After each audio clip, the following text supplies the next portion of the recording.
This show is intended for mature audiences. Topics of adult content, triggers, and explicit language may be discussed with or without warning. All thoughts and opinions belong to our hosts and do not reflect the original creator's own intentions.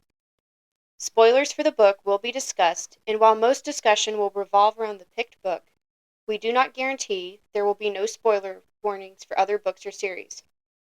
Listener discretion is advised.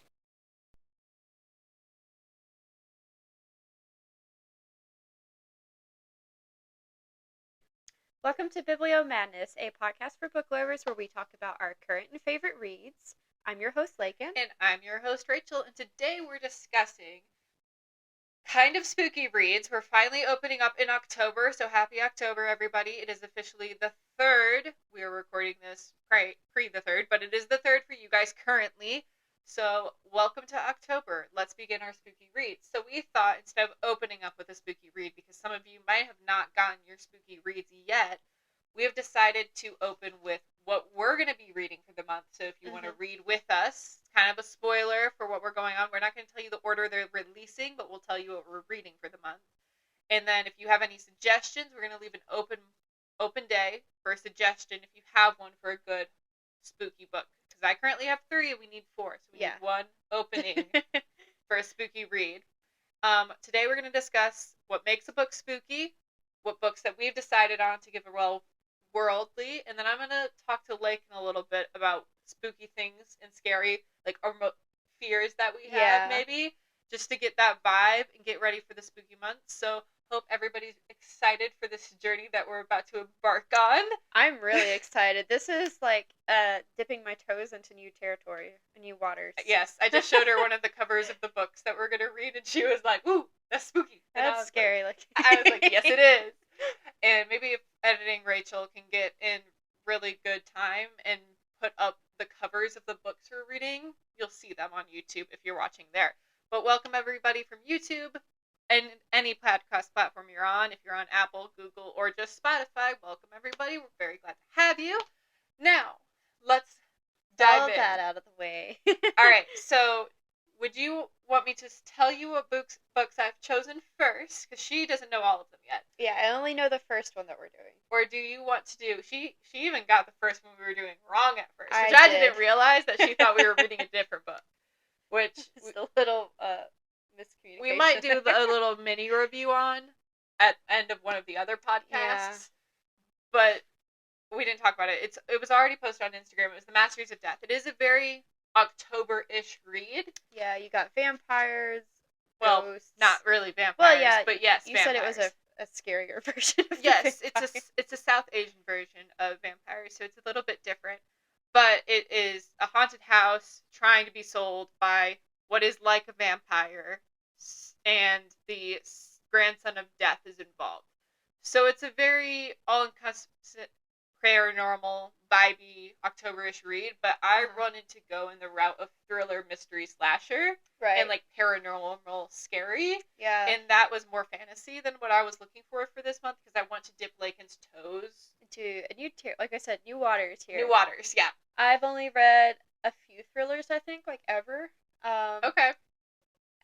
The one I've read Verity, obviously, and then the only one left was the most recent. And then there was one, I think I've read a few that I've read before. They don't stick out enough to me to like remember their names. That's fair. So this is very new. I read, if everybody on YouTube can see the top of my bookshelf, I have my Stephen King collection. We have Riley Saga. We have some Lucy Foley, which I don't consider her that spooky of a read, but she is thriller mystery vibes. Then we have some Kathy Ricci's, which is also a mystery vibe. House is technically a thriller. Bleak Creek is a thriller by the mythical, what are their names? Oh, Link that's and Rhett and Link. Rhett. Good Mythical Morning. I wanted to say Ridian for so badly, but I knew that was the wrong name. But we got some normal, scary slashers. We got like the Final Girls, the Good Girls Guide to Murder. We do have more spooky books, but right now, because my house is decorated for Halloween, all of the other spooky books are outside of this room, like the classics, like Dracula. Yeah. It's a classic scary book. Dracula. Which is one of my favorites growing up. Frankenstein was also very good, but that was just more of like a homey. I could go into like a full-on like anthology about Frankenstein. I have lots of opinions on Fair. Frankenstein. All right, so in the decisions for the books that we have chosen for this month, the first book, well, but these aren't in any particular order. The first book that I chose, and I think you were part of this because you mentioned it, but I was already thinking about it, was a new Stephen King book that came out, Holly. Holly? Holly by Stephen King. Very excited about the book. This is a big confession. I've never read any Stephen King at all. Nothing. Nothing? Nothing. I've never read it. I've watched something, I think. I can't remember what it was. It was one of the lesser known ones. My favorite, I don't even know if it's a favorite, like, for books that he's written that are, like, I have a lot of Stephen King books. They're not all scary. There's a lot of mystery in there. I have had someone recommend The Institute, I think. Yeah. Me. But I've actually never read any of it. Okay, that's fair. So, Holly is actually a reoccurring character in Stephen King books. It's based off of her going into a new version. So, I'm going to read the summary really quick. If you don't know what Holly is about, Holly is a gripping crime novel, but it's one that's very close to the horror aesthetic King is known for. The things Ronnie and Emily Harris do in their basement and some of the things they do with the aftermath of those actions in their daily lives are hideous and shocking in ways that will satisfy horror fans. So we're going into more of Holly Harris, not Holly. That's Rodney and Emily. We're going to Holly's version because she's like a detective solving crimes and stuff. Oh, cool! I love true crime stuff. So it's going to be more on those lines. Be definitely up where Holly is her own and up against a pair of unimaginably depraved and brilliant disguised adversaries. So I'm very excited for the detective vibe of that book. I'm excited too. I feel like Sherlocky vibes. I love Sherlock. And I will say this I had this pulled up on my iPad, so I just looked at the ratings. The ratings are good.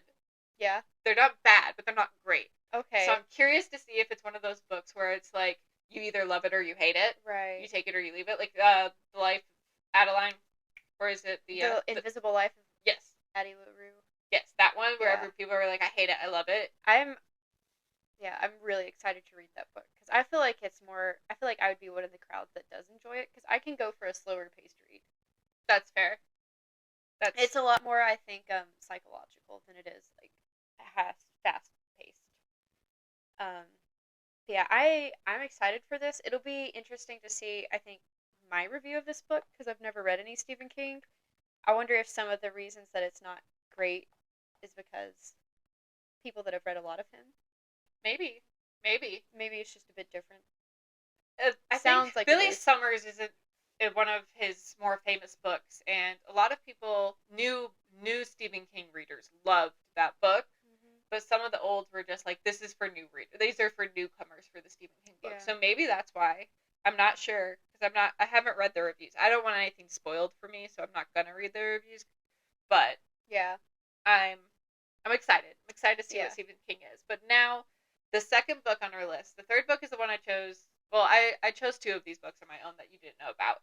So, The House in the Pines. It is written by, you actually had it with you. Anna Rees, I think. Anna Rees. I wanted to say Rees. It's Reyes. So, I don't know.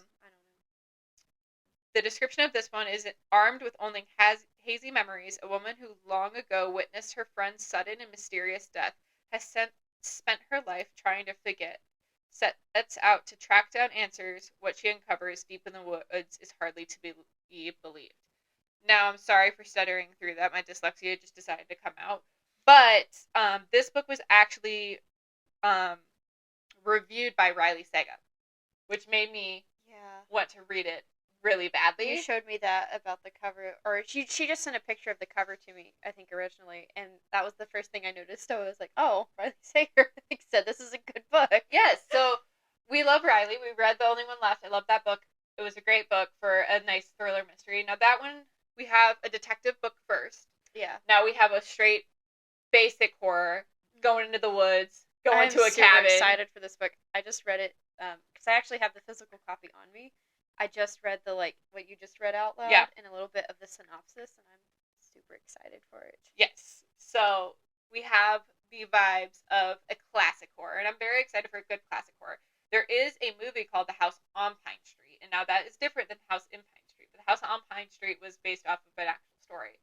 This one, I don't think is based off an actual story. I keep looking at where I shelf, I but can I know pull it's it not out. there anymore. I'm very excited to see where this goes. I don't know that much about the writer because I don't she's either. new. I think there's some more reviews in the back. You have Riley Sega and then Andrew Brett, Yeah, Susan Riley Yang. Sager said powerfully eerie and atmospheric. And then he goes back into more. It's a compelling mix of psychological thriller and dark fairy tale. I'm very excited for that. So, The next line is, I think, even more exciting for me because what it is it? says, by focusing not on the who done it, but the how and why. I'm very excited And for it this says book. explores the many ways our memories can fail us and how they can set us free. Oh my, I'm really excited for this book. Right? I'm probably going to read this book in probably 2 days like I did with the other one we did for the podcast just because Yeah. I wish. if I sit down and immerse myself completely in it, it gives a whole new vibe. And I don't have kids or any kind of obligations like that where I can read, and I'll be on a train soon for like hours on end. So you best believe I'm going to be reading that on the train. Maybe I'll go to Target and pick it up. This is a this sounds really really good. Like a lot of the reviews have said that it's chilling, like chilling to the bone, um, complex characters, uh, engrossing reading experience. So all of the reviews on this back of this book are like really high. And it's part of the Reese Witherspoon. Is it Reese Witherspoon's book club? That's Yes. what it is, right? Yeah, it's part of the Reese's book club. And that's probably why it sold out. Yeah. I should have picked up a copy when I was there. Yeah. The problems I have currently. That sounds really good. Okay. I might go home and start it. See, you have it. You can go home and start. I have to drive to Target. Maybe Target closes at 9. Yeah. I don't think I'll make it in time. Or it might close at 10. It's a Sunday. No, it's a Sunday. It's going to close at 9. Never mind. Yeah. JK. All right. Saturdays. Third book on the list. The Haunting by Natasha Preston. Summary of the book.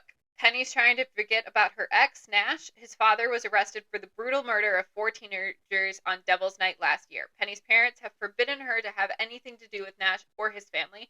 It's hard not to think of what happened as spooky season gets underway, but she's trying. So this book is more of the slasher. Okay. So I'm very excited to see the slasher end of this. I like slashers. It's like the only kind of horror movie that I can watch. That's good. So this one's more of like gonna be, I feel like, Scream and Hacksaw, like all the very just slashery books vibes. This just came out on September 26th, so it released like a week ago. Not even almost. Brand new book. We've got 2. Is this a new book too? Yeah. We've got 3 new books then. Yep. We're doing all new books this season. Oh, sweet. Yeah. We're staying up to date, Now the guys. fourth book we're not going to tell you because we don't have it chosen out yet, and we want you guys to pick it. If you don't pick it, then I'm going to have to come up with a book on my own. And I already have a few ideas. But that spot's staying open until I have to pick a new one. Yeah. So, need some So right now content. We've got a slasher, a horror, and then a detective thriller. Yep. Detective thriller. The one that we're missing is more paranormal. Okay. But I have back ideas backlogs, if we need to pull up a paranormal vibe, but I wanted to go with the classic Halloween vibes. I'm very excited for this spooky season. I'm excited. Like, I don't know why I haven't gotten into these books sooner, because I enjoy all of this that we've talked about. I don't enjoy paranormal scary movies. That's the only thing I don't enjoy, because for some reason it really bothers me. Get you on edge. Yeah, I don't know why. For some reason, thinking about serial killers is easier than thinking about ghosts. See, I get it, because one thing you can control, one thing you can't control. And one thing's seen and one thing's unseen. Very up in the air. Yeah. One thing you know is real, one thing you're speculating. So you have that thought of not only is it scary, like, oh, this guy's going to murder me. Great. There's only one outcome to this. I know that. Yeah, or if you tell someone you're being chased by a serial killer, they'll be like, okay, that's believable. If you say you're being haunted by a ghost, people are like, you're crazy. Yeah, you're going to get the crazy part, and they'll be like, you need to go to a mental hospital, and then you're going to get killed by the ghost in the mental hospital, and everybody's going to be like, they killed themselves because no one else was in the room, and you're like, no, it was a freaking ghost. See, these are the problems you have with ghosts, the paranormals. No one believes you, so there's no help. That's with what a it serial always killer, is. there's help. It's just, I can't do it. All right, so now that we have our 3 books, which do you think you're going to like the most? Out of the ones that we have talked about, I think I'm probably going to enjoy either The House in the Pines the most, or maybe Holly. The only way I think Holly would outweigh The House in the Pines is just because it's true crime and detective, Yeah. which I really enjoy. I was at one point going to college for that, Okay. so I might enjoy that one more. But the reviews of this book have me more excited. That's Like, fair. the psychological factor of it is like what instantly draws me into a book. I like that. I also am very excited for House and Pines. I think Holly I'm excited for. Mm-hmm. I don't know if it's going to be other Stephen King's books for me. Yeah. So I have that backlog to like compare with. That's what I said. It'll be interesting to see my reaction to it versus yours. Yeah. When you've had a lot of experience with him. Yeah. And I've had absolutely none. So I think The Haunting I am actually excited for a lot. Yeah. But I think it's going to be a classic Halloween book. So Yeah. I feel like I have a prediction. I'm going to be able to predict a lot of what's going to happen. I think that's the thing with it is I feel like all slashers kind of have the same plot Yeah. line, kind of feel and outcome. So Yeah. The House on Pines, the house in the Pines. I have a more. I think that's the one I'm also going to like the most. Yeah. Just because I have a feeling that because Riley liked it. Yeah. And Riley does twists like no other. That yeah. If this book surprised him, I'm gonna be shocked. I'm so excited. I'm so excited for this book. Right? I picked well. You 12 did this time. So now we're gonna go into the vibes of what makes a spooky book spooky to you. Okay. So what like fears, what are things that you would think like, oh crap, that's terrifying to think about? I think the thing that is the scariest to me, and this is true in like movies, TV shows, books, and even just in life, but when I can see the reasoning and the decline of a character to the point of like, which this isn't like super paranormal horror or anything, but when you can see the psychological perspective of this like character, yeah, that's like a evil or bad, like when you get in the head of the villain almost. Yeah, when you can get in the head of the villain almost, and when the thing like when you see kind of humanity reflected in these characters, and you're like realize that it's not that far off from what could be reality. See, that's that what messes me out. out. I was like, that's what messes with me that's what, too. I think that's the point in Verity that made me so uncomfortable because it is all like stuff like that happens, and that's not even traditionally technically a scary book. It's supposed to be a love story. It's a romance novel, but it's thriller. With a little bit of mystery, I feel like it's kind of thrillerish. It's very to me. It's one of Colleen Hoover's books. We all know Colleen Hoover writes just romance. So when she wrote this book, it threw the fan base off because they all went in going to Verity thinking, "Oh, it's gonna be a chill romance." I think the thing that freaked me out the most about that book was not the fact that like it was kind of hinting at her being like a ghost haunting them at first. It was the it was the humanity in it. Like I agree. The fact that it was like so close to reality. It's very Shutter Island. Shutter Island is one of my favorite movies. Like, I love that movie. It. That goes into another point. And I think that is one we had discussed a little bit before, is when an ending is left unfinished or uncertain, which Verity did as well. I love and hate that so much. Same.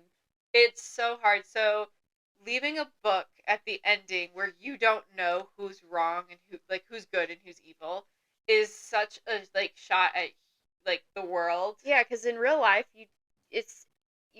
things like this are uncertain. You only have one side of the story most of the time. Especially with government, because governments will push like a certain perspective to its population to get them to fight or agree with their agenda. Yeah, and it just leaves at least me uneasy. Yeah, because I like to know, like I like to read or I like to watch and have the story come to like completion and be like, okay, this is what happens. Like and the only one left did that really well, and we like find out the story, and I was like, okay, I know the truth now. I can relax. Verity did not do that for me. No, there's times I still think about it, and I'm like, I don't know what happened. It changes based on like the day or what I'm thinking. I still feel like at that end of that book that she's not in a good situation. I know. I talked to someone recently about it who said that she felt like that there needs to be a sequel to it. Talking more about like what's her Lauren's. I want the guy's point of view. Yeah. So if you haven't read Verity, if you don't want to read Verity and you want to know what we're talking about, we do have a podcast out about this book already, so you can go back and read it to get into the spirit of Halloween. It is a thrillerish vibe. Yeah, but romance still though. Yeah, still romance in there. There's a lot of spicy scenes. Yeah. I realized how many spicy scenes they had, and they didn't have a lot of connections in that book. It was all about that body. Yeah. Yeah, I'm gonna be repeating a lot of these books because, like I said, I don't have much experience between them.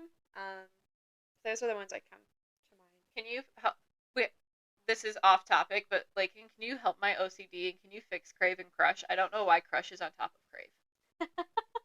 And I just know I keep seeing it out of the corner of my eye, and it's making me go ballistic. Understandable. I know that's really dumb, but it's okay. It's a weird thing to notice. Caleb, I think if Caleb, you did this, I'm calling you out. Somebody put The Hobbit upside down. Where? And I had to fix it. When I went to put Fourth Wing, Hobbit was upside down. And I was like, what the heck? So I had to fix that. Then I looked over my whole shelf to make sure everything else was fine. This also bothers me about my OCD. For those on YouTube can see. Oh, there's no 3. My Harry Potter book, it's not just that there's no 3. It's the fact that it goes purple, red, brown, blue. But my coffee cup above goes blue, purple, red, brown. I wouldn't have even noticed that if you didn't point it out. These are the things I noticed, and this has driven me crazy forever, but I can't put the numbers out of order, but I can't change the Can't cup. change the cup because it's 30 This is an OCD person's nightmare. Please, whoever made this cup, fix the issue. Follow the books in order. It needed to be purple, red, whatever the color 3 is, and then brown. Yeah, that's the only one that's right, is that one. Yeah, but that's just because it's not even right, because this is book 4, and that's supposed to be book 3. Oh, that's the red. Okay. You see what I'm saying? Yeah, okay. Weird OCD things that happen in my life. My bookshelves are very what is the word? Meticulous? Yes. They put away. Caleb was like, I need to put this book back. And I was like, you better put it back in the right spot. I'm like, do you know where to put it? He goes, is it alphabetical order by genre? And I said, yes. Do you know which genre it is? So I have a system with my own books as well, and my friend did that too. One day he was like, I'm going to put your books away because I had them out for a while, and I was like, don't touch them. You don't know where they go. Unless you know where they go. All right, so yes, back to what we were talking about from my tangent of my OCD. Haunted spooky books. So yes, I agree with the humanity aspect, bringing in the reality of a spooky book that could be true into day-to-day life. So I'm on the other level of you. Like, you say things that don't scare you are like things that are like serial killers or logistically what we consider real. Right. Serial killers don't scare me too much. Right. But like, I was a true crime girly. I also love true crime. But the fact that it's somebody's done it is what makes me go crazy. Yeah, when you think about it and you really think about these things, because it's easy to ingest like this kind of media and to be like, oh, it's a story. But when you like really sit back and you think that like, no, that's these happened. atrocities have occurred, someone like this is like real people's lives. Yeah. That when I think about like the fact that it's real people, then it bothers me. Yeah, especially a true crime. I'm like, this happened to somebody. Yeah. This is their last moment. That was their last moments on this earth.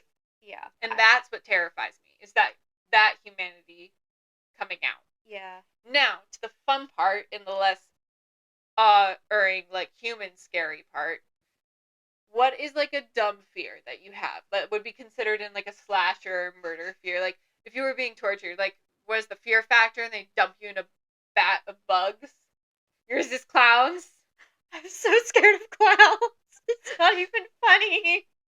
I'm sorry for laughing. You're laughing. You're looking at me like I'm a clown. It's kind of nervous laughter there. You're like, I don't like clowns. Yeah, clowns are a dumb fear I have.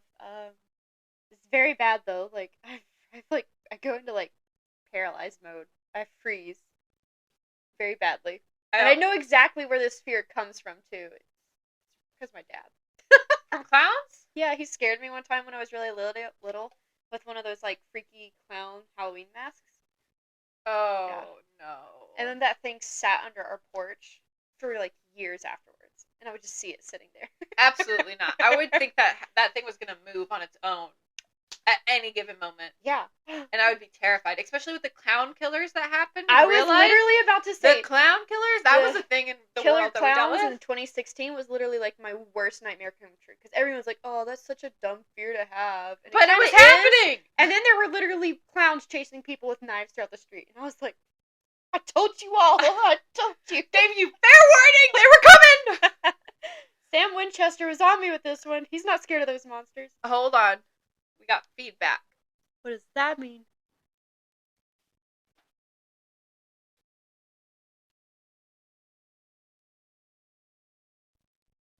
Testing? Okay, I don't know what that was, but we fixed it. It's fine. Might be because this is hitting metal. Okay, so yes, clowns. Clowns are terrifying. I'm not a huge fan. Yeah. I don't have a huge fear. I had somebody who was so scared of clowns one time that they couldn't go to a rodeo because rodeos had clowns. You can't go to a rodeo. Got it. Not taking Laken to a rodeo. A-okay. Yeah, even the fun, happy clowns that can't go around. Okay. So So fairs are out of question. yeah, the last time I was Carnivals. around a clown, we were at Evermore, which is like a fantasy park in Yeah. Utah, and there were people dressed up as clowns there, and like I had like a complete like freeze moment, and the clowns were like, "What's wrong? What's going on with you?" Because you know they're like jester type clowns. Yeah. And I managed to stutter out that I was afraid of clowns, and they're like, "What are you so afraid of?" And I was like, everything about this." Everything about you. Well, they're masked. Like they're masked. You can't see who they are. Yeah, And it's not it's even. also terrifying. I don't know what it is. It's not the masks. Like other masked things don't bother me. Huh. Michael Okay. Myers doesn't bother me. It's something with the painted faces. Is it so Joker from Batman? Joker doesn't bother me. Okay. Okay, so that's safe. Yeah. This is an interesting dialect of clowns. I don't know. For me, It terrifies me. Fears? Pennywise? Mm-mm. like knives, I'm not scared of. Guns, no. Water, no. Waterboarding, eh. Fire, not a problem. My fear is really gross. And Okay. like, I'm sorry for all of those that know this. Human centipede, that kind of. I knew kind of this shit, about you. Yeah. I can't handle. Like my worst nightmare as a kid was not being chased, not being like having bad stuff happen, wasn't being killed, was it falling, was it? It was literally going to HEW hockey sticks because we can't cuss on here, and going to like a level where you just had to be in somebody's crap all day long. That was my fear as a child. I don't know why, but I have the biggest thing with it, and I just can't. Like that and eating people are the two things that bother me. Yeah, you told me that the eating people thing. Those are the two things. So like Jeffrey Dahmer.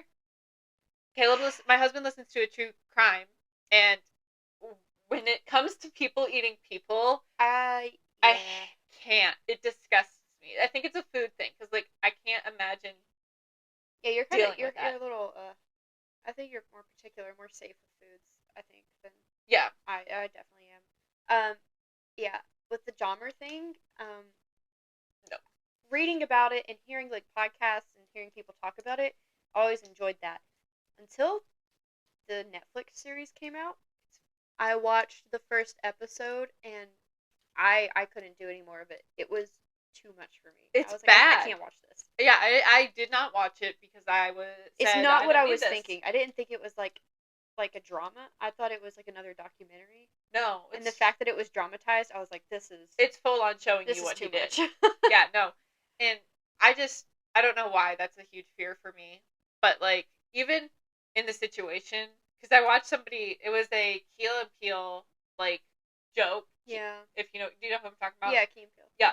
So they did a thing where a clown came in, funny enough, and cut off his leg and started eating it. It's always the clowns. And he was like, that's funny. Can I have some too? You haven't fed me in a few days. As he's bleeding out with his leg cut off while the clown's eating it. And I was just like, I can't do this. Yeah. I don't care about the clown. Why? Like, Attack on Titan? Yeah, you told me that Attack on Titan bothers you with that. Nope. You also told me, like, when we were reading Crave, talking about the Wendigos eating people. Wendigos? Yeah. I don't know what it is with, like, food consumption. Cannibalism. I can't do it. I'm not a fan. I automatically know, like... And did you ever watch Criminal Minds? Criminal Minds? Yes. Yeah. So, did you see the episode where the guy, like, fed people a person? Yes! That episode messed me I was so scared to eat soup for days. They That is cooked the them in only soup. time, other than like the Dahmer series, where like thinking about it like made me have a visceral reaction Yeah, to because it. anyone could do that and you would never know. All those people didn't know, and it was like No one would know.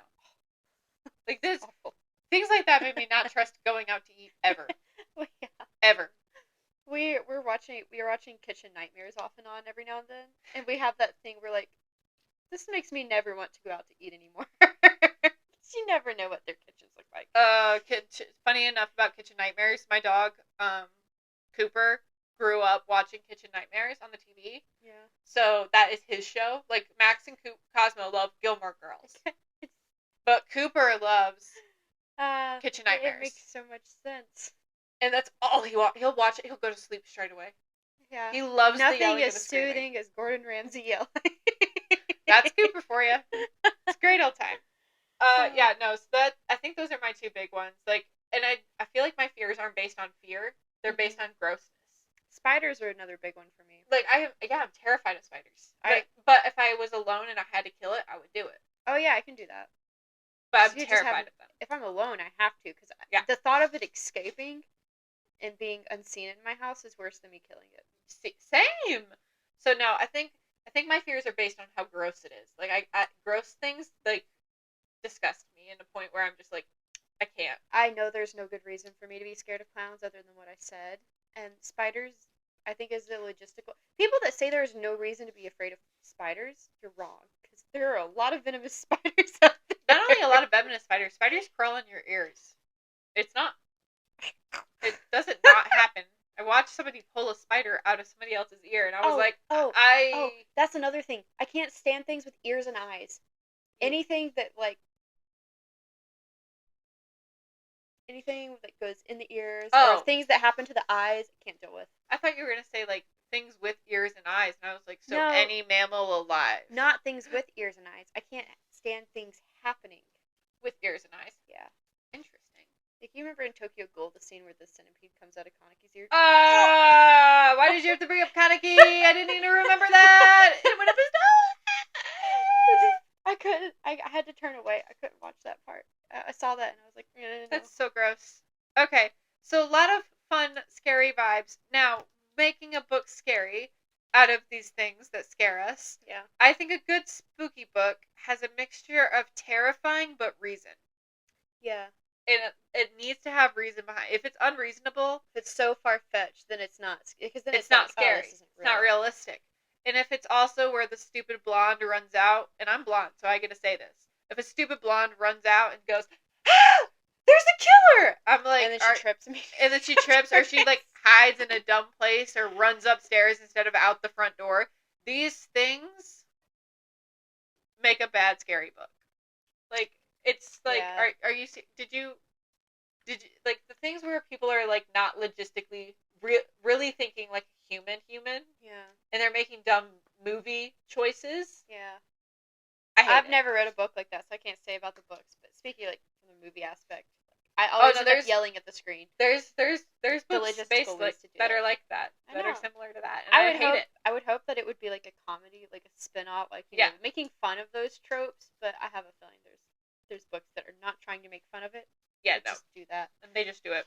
And like, yeah, I get it if there's a dumb character, but when your only personality trait is being dumb, that's so stupid. It's not worth, like, I would rather the character not exist at that point. Same. Being dumb is not a personality trait. This is a classic thing that happens in scary books, splitting up. Oh yeah. The Scooby-Doo effect. This happened in It all of the time. I never understood splitting up and doing, like, why? Yeah, every time that happens in anything, I'm like, nope, this isn't a good idea. I'm like, if I was ever in a scary situation with Laken, Ryan, and Caleb, none of us are leaving. Would say, hey, let's split up. No, we're staying together. Unless there was 2 motorcycles and we had to ride them side by side. That is the only splitting up that we're doing in this situation. I agree with that. I have never agreed with the splitting up trope. It never makes any sense. I'm like, why are you splitting up? Yeah, you cover more ground, but you're then alone, and then the other person's going to die, and then you're going to be worried about the other person because you're not with the other person. Then you're going to go look for the other person, and then you're going to die. This is not legit. Like, it happens all the time in books, and I hate it when it does. Yeah. I'm like, what? No, don't. I guess. I was gonna say. I guess it's like easy to make the plot that way because then it's easy to make things happen to the characters. But it'd be nice to see like good writing. Yeah. In which they don't have to resort to that plot point. I agree. I think if you have to split the group up, you are out of options. Yeah. If your friend group is too powerful that you have to split them up, make a scarier antagonist. Yeah, I was like, then your antagonist is not scary at all. Yeah. This is like, what's his name from Marvel, Thanos, where he just is like, I have to get rid of half the population. Yeah. That's a good villain. That's what I said. Caleb gets mad at me because I say that. Like, a good villain, whereas one that is within reason. A lot of the times, the best villains, in my opinion, and this happens with a lot of great villains, is the villain that thinks they're doing the right thing and doesn't see evil in what they're doing. That's what makes a true villain. Yeah, one of my favorite quotes is, the villains are always the heroes of their own story. They never view themselves as the villains. That's the same with, like, Satan's in the Bible storyline. Yeah. He never viewed himself as the bad guy. Well, no, he didn't. Because he just wanted to be free. Yeah. I have so many thoughts. So, like, things like that. Hitler definitely didn't think he was the bad guy. He didn't think he had the savior complex, and he didn't think he was doing anything wrong, and that is the worst kind of villain. Yeah. Because you can't reason with them because they've already reasoned it out. Yeah. There's no there's no talking it out. Like a reasonable, like a robber, they come in and they don't have that savior complex, and they're coming in to rob you. You could probably reasonably talk to them out of a situation if they didn't have the complex of, this is, like, I'm doing the right thing. When you're already convinced that what you're doing is right, you can't have someone else explain to you that it's wrong. Yeah, it's hard to get out of that. In the same situation with, I saw a movie today with the same concept. Oh, really? Of the villains blamed someone else for bombing them. What movie did you go see? Their creator.